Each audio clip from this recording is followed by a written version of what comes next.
হাজার বছর ধরে আমি পথ হাঁটিতেছি পৃথিবীর পথে।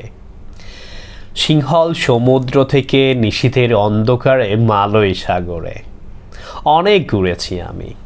বিম্বিসার অশোকের ধূসর জগতে সেখানে ছিলাম আমি, আরও দূর অন্ধকারে বিদর্ভ নগরে। আমি ক্লান্ত প্রাণ এক, চারিদিকে জীবনের সমুদ্র সপেন। আমার ধুদণ্ড শান্তি দিয়েছিল নাটোরের বনলতা সেন।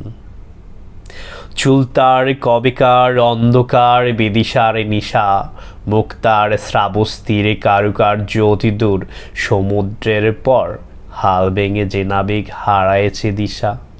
সবুজ গাছের দেশ যখন সে চোখে দেখে দারুচিনি দ্বীপের ভেতর, তেমনি দেখেছি তারে অন্ধকারে, বলেছে সে এতদিন কোথায় ছিলেন।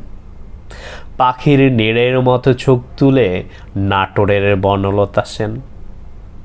সমস্ত দিনের শেষে শিশিরের শব্দের মতন সন্ধ্যা আসে। ডানার রৌদ্রের গন্ধ মুছে ফেলেছিল।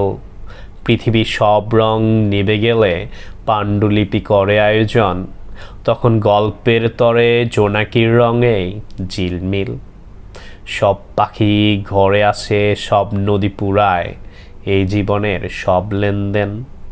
থাকে শুধু অন্ধকার মুখোমুখি বসিবার বনলতা সেন।